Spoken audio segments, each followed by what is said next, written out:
সারা দেশে থেকে আগত প্রতিবন্ধী বিদ্যালয় সমূহের যে শিক্ষক যারা রয়েছেন তাদের বিক্ষোভ কিন্তু চলছে প্রেস ক্লাবের সামনে এবং সেই সকাল থেকেই তাদের অবস্থান কিন্তু লক্ষ্য করা গেছে এবং তারা যেটি বলছে চাকরি আছে বেতন নাই, এমন কোনো আসলে চাকরি নাই, এই স্লোগান কিন্তু তারা দিচ্ছে এবং এই স্লোগান দিয়ে তারা এই মুহূর্তে যদি বলা যায় প্রেস ক্লাবের সামনে সকাল থেকে বিক্ষোভ করছে। এবং এর আগে আমরা লক্ষ্য করেছিলাম যে প্রতিবন্ধী স্কুলের শিক্ষক যারা রয়েছেন তারা কিন্তু আন্দোলন করে আসছিল এবং আন্দোলন করে তারা যখন আসছিল ঠিক তখনই তার প্রেক্ষিতে আমরা বিভিন্ন সময় তাদের দাবির প্রেক্ষিতে আসলে আমরা লক্ষ্য করেছিলাম এবং এখনও কিন্তু যদি বলা যায় সেই শিক্ষক যারা রয়েছেন তাদের অবস্থান রয়েছে, তারা স্লোগান দিচ্ছিল ঠিক সকাল থেকে এসেছে এবং এর আগেও বিভিন্ন জায়গায় তারা ঢাকার বাইরেও বিভিন্ন জায়গায় তারা সভা সমাবেশ করেছে এবং সভা সমাবেশের প্রেক্ষিতে এই মুহূর্তে তারা আবারও কিন্তু তারা নতুন করে সমাবেশ শুরু করছে। আমরা দেশ রূপান্তর লাইভে সরাসরি যুক্ত রেখেছি আপনাদের, যেখান থেকে দেখার চেষ্টা করছিলাম যে শিক্ষক যারা রয়েছেন তারা কিন্তু অবস্থান করছে এবং এর আগেও এই শিক্ষক যারা রয়েছেন প্রতিবন্ধী বিদ্যালয় সমূহের শিক্ষক যারা রয়েছেন তারা কিন্তু বিক্ষোভ করেছিল প্রেস ক্লাবের সামনে থেকে শুরু করে বিক্ষোভ করতে। আজকে তারা বলছে তারা আর ফিরে যাবেন না যতক্ষণ পর্যন্ত না তাদের দাবি আদায় না হচ্ছে, ততক্ষণ পর্যন্ত আসলে তারা ফিরে যাবে না। সারা দেশ থেকে মূলত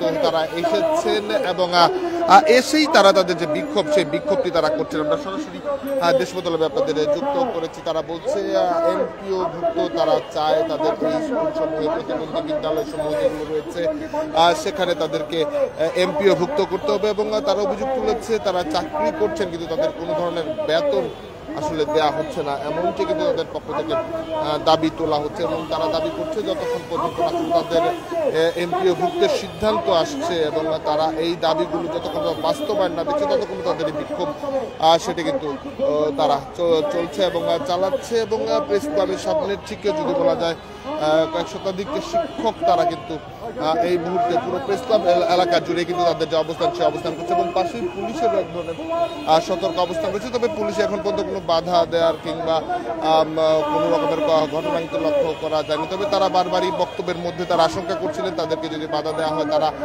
তারা আসলে তাদের অবস্থান অব্যাহত রাখবেন, এমনটিও কিন্তু তাদের পক্ষ থেকে বলা হচ্ছে। দর্শক সরাসরি যুক্ত করছি দেশ রূপান্তর লাইভে।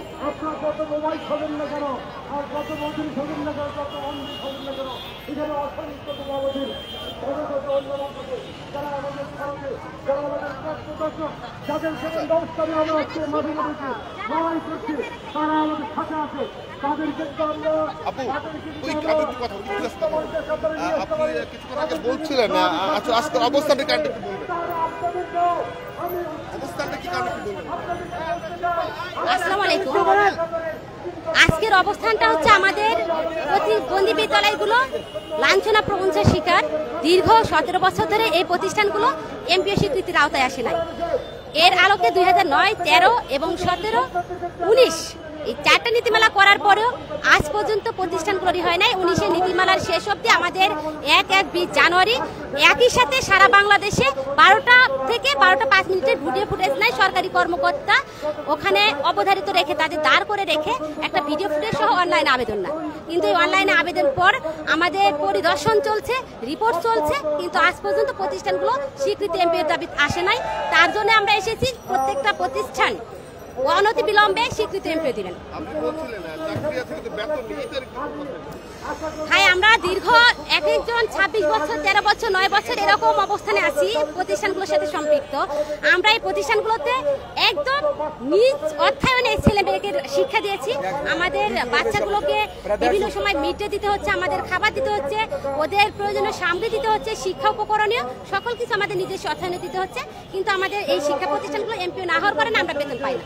তার জন্য বলেছি এই বাংলাদেশে কেন, সারা বিশ্বের কোথাও চাকরি আছে বেতন নাই এমন কোনো দেশ নাই যেটাই স্বাধীন বাংলাদেশে এই বৈষম্যহীন বাংলাদেশে আছে।